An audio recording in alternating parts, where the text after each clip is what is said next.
Kerala history Congress എന്ന സംഘടനയുടെ പ്രതിനിധികളാണ് ഞങ്ങൾ. 2013 സ്ഥാപിച്ച സംഘടനയാണ്. കേരളത്തിലെ ചരിത്ര അധ്യാപകർ, ഗവേഷകർ, വിദ്യാർത്ഥികളാണ് ഞങ്ങളുടെ അംഗങ്ങൾ. ഞങ്ങളുടെ 10ാമത് വാർഷിക സമ്മേളനം നവംബർ 27, 28, 29 തീയതികളിലായി പഴുതക്കാട് സർക്കാർ വനിതാ കോളേജിൽ ചേരുകയാണ്. ബഹുമാനപ്പെട്ട മുഖ്യമന്ത്രിയാണ് അത് ഉദ്ഘാടനം ചെയ്യുന്നത്. പ്രതിപക്ഷ നേതാവ് ആ വേദിയിലുണ്ട്. അദ്ദേഹം മുഖ്യപ്രഭാഷണം നടത്തും. അതോടൊപ്പം തന്നെ ഞങ്ങളുടെ ട്രഷററായിട്ടുള്ള ഡോക്ടർ റോബിൻസൺ കെ ജോസ് അദ്ദേഹം എഴുതിയിട്ടുള്ളൊരു പുസ്തകം, ഹ്യൂമൻ റൈറ്റ്സിനെ കുറിച്ചൊരു പുസ്തകം ഇംഗ്ലീഷിൽ എഴുതിയിരുന്നു. റൈറ്റ്സ് ഫോർ റൈറ്റ്സ് എന്നായിരുന്നു ഇംഗ്ലീഷിൻ്റെ പേര്. അതിൻ്റെ മലയാള പരിഭാഷ മനുഷ്യാവകാശ പോരാട്ടങ്ങളിൽ ചട്ടങ്ങളും എന്ന കൃതിയോടെ വെച്ച് മുഖ്യമന്ത്രി റിലീസ് ചെയ്യും. പ്രതിപക്ഷ നേതാവ് ഏറ്റുവാങ്ങും. ഈ 3 ദിവസങ്ങളിലായിട്ട് നടക്കുന്ന സമ്മേളനത്തിൽ അനുബന്ധ സെമിനാറുകൾ, അതിൻ്റെ ഭാഗമായിട്ടുള്ള സെമിനാറുകളുണ്ട്. അതിലൊന്ന് പ്രൊഫസർ MGS നാരായൺ, ഈ അടുത്ത കാലത്ത് നിര്യാതനായ പ്രസിദ്ധ ചരിത്രകാരനായ MGS നാരായണൻ്റെ ചരിത്രരചനാ രംഗത്തെ സംഭാവനകളും അതിനുശേഷം കേരളത്തിൽ നടക്കുന്ന കാര്യങ്ങളെ സംബന്ധിച്ച് പ്രഗത്ഭരായ ചില ചരിത്രകാരന്മാർ ഗവേഷണങ്ങൾ അവതരിപ്പിക്കും. ഒരു പ്രധാനപ്പെട്ട വ്യക്തി എന്ന് പറയുന്നത് കേരള ചരിത്ര ഗവേഷണ കൗൺസിലിൻ്റെ ചെയർമാനായിട്ടുള്ള ഡോക്ടർ KN ഗണേഷ്, അദ്ദേഹം, ഡോക്ടർ KS മാധവൻ തുടങ്ങിയ ആൾക്കാർ ആ വിഷയങ്ങൾ അവതരിപ്പിക്കും. മറ്റൊന്ന് തിരുവനന്തപുരം നഗരത്തിൻ്റെ ചരിത്ര പൈതൃകം എന്ന വിഷയത്തെ സംബന്ധിച്ച് 2 ദിവസം നീണ്ട്, ഏതാണ്ട് 5 മണിക്കൂറോളം നീണ്ടു നിൽക്കുന്ന സെമിനാറാണ് 2 ദിവസങ്ങളിലായിട്ട്. അത് തിരുവനന്തപുരം നഗരത്തിൻ്റെ സാഹിത്യ പാരമ്പര്യം, കലാപാരമ്പര്യം, കെട്ടിട നിർമ്മാണത്തിൻ്റെ പാരമ്പര്യം, അങ്ങനെ പല തരത്തിലുള്ള കാര്യങ്ങൾ നടക്കും. ഇതിലൊരു പ്രധാനപ്പെട്ട കാര്യം എടുത്തു പറയാനുള്ളത്, ഈ അടുത്ത കാലത്ത് ഇന്ത്യ ചരിത്ര ഗവേഷണത്തിൽ വിവാദമുണ്ടാക്കിയ കീഴടിയിലെ archaeological excavation of India service നടത്തിയ ASI നടത്തിയ ഒരു ഗവേഷണമുണ്ട്. കീഴടി എന്ന് പറയുന്ന സ്ഥലത്ത് ഉത്ഖനനം നടത്തി അവിടെ കുറേ കാര്യങ്ങൾ കണ്ടെത്തി. അത് സൈന്ധവ തീരത്ത് കണ്ടെത്തിയ വെങ്കലയുഗ സംസ്കൃതിയുടെ അത്രത്തോളം പഴക്കമുണ്ട് എന്നും അതിന് സമാനമാണ് എന്നൊക്കെയുള്ള ഇത് വന്നു. അപ്പോൾ കേന്ദ്ര സർക്കാർ ഇടപെട്ടിട്ട് അതിൽ ചില ഭേദഗതി വരുത്തണമെന്ന് ആവശ്യപ്പെട്ടു എന്നും അതിൽ പ്രതിഷേധിച്ച അന്നത്തെ ഈ നേതൃത്വം കൊടുത്ത അമർനാഥ് രാമകൃഷ്ണൻ എന്ന് പറയുന്ന വ്യക്തിയെ സ്ഥലം മാറ്റുകയും ചെയ്തു. അദ്ദേഹം തിരുവനന്തപുരത്ത് ഞങ്ങളുടെ സമ്മേളനത്തിൽ പങ്കെടുക്കുന്നുണ്ട്. കീഴടിയും അതിനെ സംബന്ധിച്ച വിവാദങ്ങളെ സംബന്ധിച്ച് എന്താണ് അവിടെ കണ്ടെത്തിയത്, അതിൻ്റെ ചരിത്ര പ്രാധാന്യം എന്താണ് മുതല കാര്യങ്ങളെക്കുറിച്ച് അദ്ദേഹം സംസാരിക്കുന്നുണ്ട്. അത് ഒരുപക്ഷെ കേരളത്തിലെ ഏറ്റവും പ്രധാനപ്പെട്ട ഈ സമ്മേളനത്തിൻ്റെ ഒരു പ്രധാനപ്പെട്ട സംഭവമായിരിക്കുമെന്ന് ഞങ്ങൾ കരുതുന്നു. ഇതിനോടനുബന്ധിച്ച് തന്നെ നമ്മുടെ മുസ്രിസ് എന്ന് പറയുന്ന ഒരു നഗരത്തെക്കുറിച്ച് നമ്മളെല്ലാം കേട്ടിട്ടുണ്ടാകും. അത് കൊടുങ്ങല്ലൂരാണെന്നാണ് വൈപ്പ്.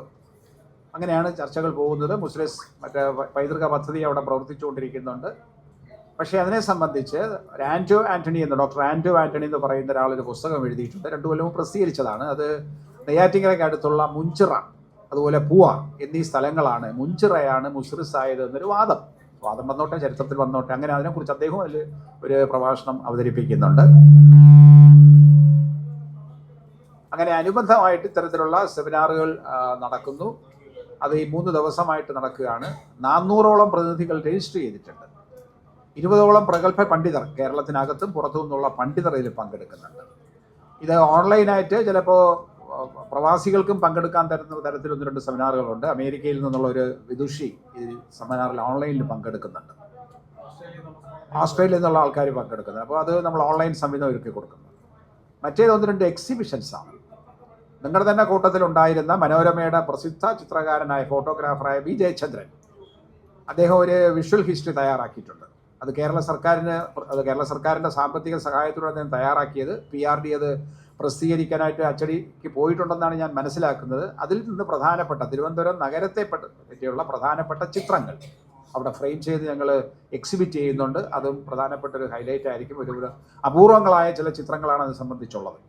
അപ്പോൾ അത്തരത്തിൽ വളരെ പ്രാധാന്യമുള്ള ഒരു സമ്മേളനമാണ് ഇത് എന്ന് ഞങ്ങൾ വിചാരിക്കുന്നു. ഞങ്ങൾ വിചാരിക്കുന്നത്, നാട്ടുകാരും വിചാരിക്കണമെങ്കിൽ മീഡിയ കൂടി സഹകരിച്ചേ പറ്റുള്ളൂ. കാരണം അത് ഒരു പ്രധാനപ്പെട്ട ഘടകമാണ്.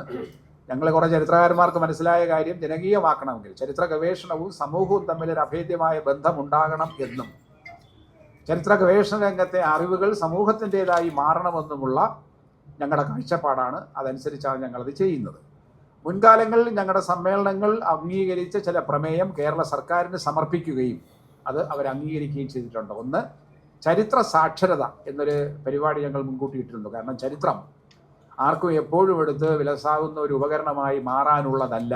പൂർവ്വകാലത്തെ എങ്ങനെയാണ് സമീപിക്കേണ്ടതെന്ന് സംബന്ധിച്ച് ഞങ്ങൾക്ക് വ്യക്തമായ ധാരണയുണ്ട്. അത് വെച്ചിട്ട് ഞങ്ങൾ കേരള സർക്കാരിനൊരു പ്രമേയം അംഗീകരിച്ചു കൊടുത്തു. അത് സർക്കാർ അംഗീകരിക്കുകയും അത് സാക്ഷരതാ മിഷനെ ഏൽപ്പിക്കുകയും ചെയ്തിട്ടുണ്ട്. ചരിത്ര സാക്ഷരത എന്ന പ്രമേയം ജനകീയമായി അവതരിപ്പിക്കുന്നതിന് പ്ലാനിംഗ് ബോർഡിൻ്റെ അംഗീകാരം കിട്ടുകയും ചെയ്തു. രണ്ടാമതൊന്ന്, കേരള സർക്കാരിന് ഇതുവരെ ഒരു സാംസ്കാരിക നയം രൂപീകരിക്കാൻ സാധിച്ചിട്ടില്ല. ഒരു പൈതൃക നയമോ സാംസ്കാരിക നയമോ. ഒരു സാംസ്കാരിക പൈതൃക നയം രൂപീകരിക്കണമെന്ന് ആവശ്യപ്പെട്ടുകൊണ്ട് ഞങ്ങളുടെ ഒരു പ്രമേയം പാസ്സാക്കി അത് കേരള സർക്കാരിന് കൊടുത്തു. സർക്കാർ അത് വളരെ താല്പര്യപൂർവ്വം കൈകാര്യം ചെയ്യുകയും സാംസ്കാരിക വകുപ്പിന് അത് കൈമാറി 9 പേരടങ്ങുന്ന ഒരു സമിതിയെ ചുമതലപ്പെടുത്തിയിട്ടുണ്ട്. ആ സമിതിയിൽ മുൻ chief secretary doctor K Venu ഉൾപ്പെടെയുള്ള ആൾക്കാരുണ്ട്. അദ്ദേഹത്തിൻ്റെ അങ്ങനെ ആ സമിതി നടക്കുന്നുണ്ട്. ഡിസംബർ മാസത്തിൽ ആ റിപ്പോർട്ട് അംഗീകരിച്ച് വരുമെന്നാണ് ഞങ്ങൾ പ്രതീക്ഷിക്കുന്നത്. അത് കേരളത്തിനൊരു ചരിത്ര പൈതൃക നയം ഉണ്ടാക്കുക എന്നതാണ്.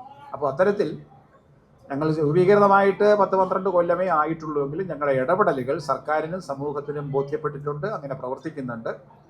അത്തരത്തിലും ഇപ്രാവശ്യം അത്തരത്തിലുള്ള ചില പ്രബന്ധങ്ങൾ ഞങ്ങൾ അല്ലെങ്കിൽ ചില പ്രമേയങ്ങൾ അവതരിപ്പിക്കും.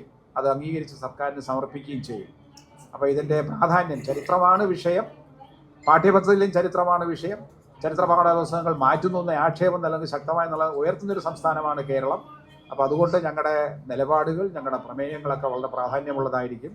ആ തരത്തിലുള്ള പ്രധാനപ്പെട്ട ഒരു പ്രാധാന്യം നൽകി ഞങ്ങളുടെ വാർത്തകൾ പ്രസിദ്ധീകരിക്കണമെന്നും അത് നിങ്ങൾ മുഴുവൻ പേരും അവിടെ സന്ദർശിക്കണമെന്നും ഞങ്ങളുടെ എക്സിബിഷനും അവിടെ നടക്കുന്ന സെമിനാറുകളും ശ്രവിക്കണമെന്നും അഭ്യർത്ഥിക്കുകയാണ്. സർ വി കാർത്തികേയൻ നായർ ഈ സമ്മേളനത്തിൻ്റെ ജനറൽ കൺവീനറും പിന്നെ ലോക്കൽ സെക്രട്ടറിയും സർക്കാർ വനിതാ കോളേജിലെ ചരിത്ര വിഭാഗം അധ്യക്ഷനുമാണ് ഡോക്ടർ സ്വപ്നകുമാർ. ഇത് ഡോക്ടർ ഗോപകുമാരൻ നായർ, സ്ഥാപക ജനറൽ സെക്രട്ടറി, 2 തവണ ജനറൽ സെക്രട്ടറി ആയിരുന്നയാളാണ്. 2013 സ്ഥാപിക്കുമ്പോൾ അദ്ദേഹമായിരുന്നു ജനറൽ സെക്രട്ടറി. ആർട്സ് കോളേജിലെ ചരിത്ര പ്രൊഫസറാണ്.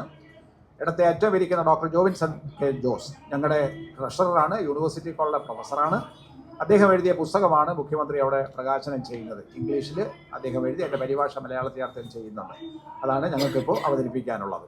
ഇതിനെക്കുറിച്ച് ഞങ്ങൾ ചർച്ച ചെയ്യുന്നുണ്ട്. ഇപ്പോൾ 29-ാം തീയതി രാവിലെ 28-ാം തീയതി രാവിലെ 11:30 channelling history, mediating the past on the public stage. അതിൽ ടി ശ്രീകുമാർ ഉൾപ്പെടെ, അദ്ദേഹം കമ്മ്യൂണിക്കേഷൻ സ്റ്റഡീസിൻ്റെ ഇഫ്ലുവിലെ ഹെഡാണ്. അതുൾപ്പെടെ ഒരു പാനൽ ഡിസ്കഷൻ ഉണ്ട്. ചാനലിലൊക്കെ വന്ന് ചർച്ച നടത്തുന്ന ചില സ്കോളേഴ്സും കൂടെ അതിനകത്ത് പങ്കെടുക്കുന്നുണ്ട്. അപ്പോൾ ചാനലുകളിലൂടെ എങ്ങനെയാണ് ഈ ചരിത്രത്തെ മീഡിയേറ്റ് ചെയ്യുന്നതെന്നുള്ളതാണ് അതിൻ്റെ ഡിസ്കഷൻ്റെ വിഷയം. അതുപോലെ സിനിമയെക്കുറിച്ച്, അത് മധുപാലിൻ്റെ നേതൃത്വത്തിലൊരു ടീമാണ് അത് ചെയ്യുന്നത്. നമ്മുടെ പ്രോഗ്രാമിനെ കുറിച്ച് ഞാൻ ബ്രീഫായിട്ട് പറയാം. നാളെ രാവിലെ 10 മണിക്ക് കേരള ഹിസ്റ്റോറിയോഗ്രാഫി, അത് MGS ആൻഡ് ആഫ്റ്റർ. അത് കഴിഞ്ഞിട്ട് പിന്നെ ഉള്ളത് സിനിമയെക്കുറിച്ചിട്ടുള്ളത് 11:30. പിന്നെ ഉള്ളത് 1:30 മുതൽ 4:30 മണി വരെ അനന്തപുരി ചരിത്രം. അതൊരു പ്രാദേശിക സൂക്ഷ്മ ചരിത്രത്തിൻ്റെ ഇൻവൈറ്റഡ് പ്രഭാഷണങ്ങളാണ്, പ്രബന്ധങ്ങൾ അവതരിപ്പിക്കാനാണ്. അത് ഞങ്ങൾ ഇൻവൈറ്റ് ചെയ്യുന്ന അച്യുശങ്കർ അടക്കം, മലയങ്കഴ് ഗോപാലകൃഷ്ണൻ അടക്കം, അങ്ങനെയുള്ള നടുവട്ടം ഗോപാലകൃഷ്ണൻ അടക്കമുള്ള ഒരു 18ഓളം സ്കോളേഴ്സ് അത് പുസ്തകമായിട്ട് വരാൻ പോവാണ്. തിരുവനന്തപുരത്തിൻ്റെ ഇപ്പോൾ MG റോഡിൻ്റെ ചരിത്രം, ഇൻലാൻഡ് വാട്ടർ സോഴ്സുകൾ, തിരുവനന്തപുരത്തിൻ്റെ കൊട്ടാരങ്ങൾ, കൊളോണിയൽ ബിൽഡിങ്സ്, അങ്ങനെ ഓരോ വിഷയങ്ങൾ പ്രധാനമായിട്ടും ഞങ്ങൾ അത് ചെയ്തിട്ട് പുസ്തക രൂപത്തിൽ വരും. തിരുവനന്തപുരത്തിൻ്റെ പൈതൃകം വേറെ സെക്ഷനുണ്ട്. തിരുവനന്തപുരത്തെക്കുറിച്ചുള്ള 5 ഡോക്യുമെൻ്ററീസ് പ്രദർശിപ്പിക്കുന്നുണ്ട് 3 ദിവസമായിട്ട്. പിന്നെ 28-ാം തീയതിയാണ് ചാനലിംഗ് ഹിസ്റ്ററി വരുന്നത്. അതുപോലെ തന്നെ കമ്മറേഷൻ ലെക്ചേഴ്സ് ഉണ്ട്. കമ്മറേഷൻ ലെക്ചേഴ്സ് എന്ന് പറഞ്ഞാൽ 4 പേരുടെയാണ്. ഞങ്ങൾ സാധാരണ 2 നടത്താറുള്ളൂ, ഇത്തവണ 4 പേര് നടത്തി. Doctor Palpu and doctor TM Nair, SNDP യോഗത്തിൻ്റെ ഫൗണ്ടറും ജസ്റ്റിസ് പാർട്ടിയുടെ ഫൗണ്ടറുമായിട്ടുള്ള ക്ലാസ്മേറ്റ്സും ആത്മബന്ധമുള്ള 2 പേരെ വെച്ചിട്ടാണ് ചെയ്യുന്നത്. അത് അഡ്വക്കേറ്റ് ലിജു, കോൺഗ്രസിൻ്റെ KPCCയുടെ വൈസ് പ്രസിഡൻ്റായ അഡ്വക്കേറ്റ് ലിജുവാണ് പ്രഭാഷണം നിർവഹിക്കുന്നത്. പ്രസിദ്ധ ചരിത്രകാരനായ A. ശ്രീധരമേനോൻ കമ്മറേഷൻ വെച്ച്, അദ്ദേഹത്തിന് ഈ ഡിസംബറിൽ 100 വയസ്സ് തികയുന്നു.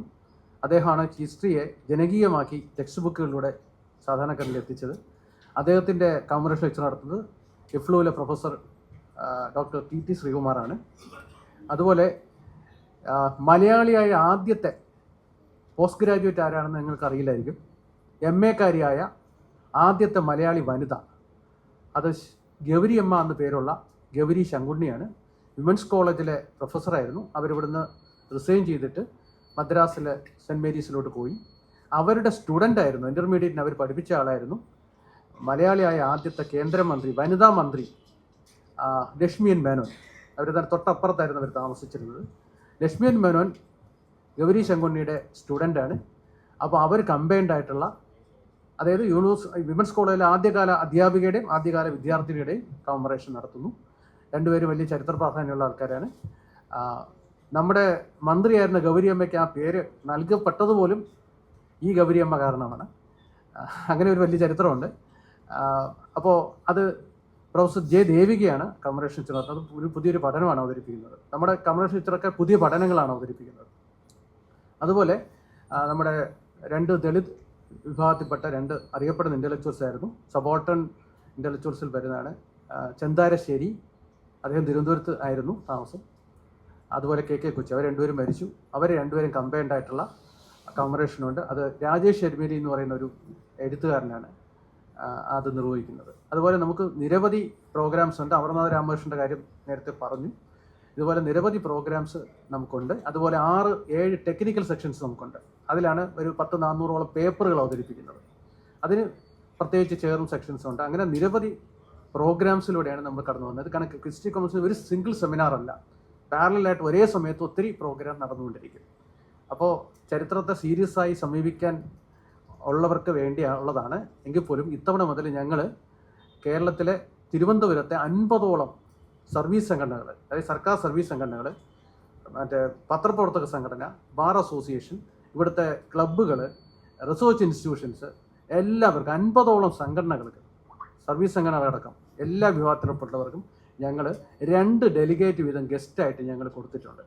പത്രപ്രവർത്തകരിൽ നിന്നും വരും. പിന്നെ മാധ്യമങ്ങളിൽ നിന്നും ഞങ്ങൾ പറഞ്ഞിട്ടുണ്ട് നിങ്ങളുടെ ആൾക്കാരെ ഞങ്ങൾ ഗസ്റ്റാക്കും. പത്രപ്രവർത്തക യൂണിയനാണ് ഞങ്ങൾ കൊടുത്തത്. തിരുവനന്തപുരത്ത് ഞങ്ങൾ ഇൻവിറ്റേഷൻ കൊടുത്തത്. എല്ലാ പ്രൊഫഷണൽ ഓർഗനൈസേഷൻസിന്, ബാർ അസോസിയേഷൻ ഉൾപ്പെടെ ഞങ്ങൾ കൊടുത്തിട്ടുണ്ട്. അപ്പോൾ സാധാരണക്കാർ, അല്ലെങ്കിൽ സാധാരണക്കാരെന്ന് വെച്ചാൽ ചരിത്രം ഔദ്യോഗികമായിട്ട് പ്രൊഫഷണൽ പഠിക്കാത്ത ആൾക്കാർ ഗൗരവത്തിൽ ചരിത്രം മനസ്സിലാക്കണമെന്നും ഉൾക്കൊള്ളണമെന്നും ഉള്ള ആഗ്രഹത്തിൻ്റെ പുറത്താണ് അത് ഞങ്ങൾ ചെയ്തിട്ടുള്ളത്.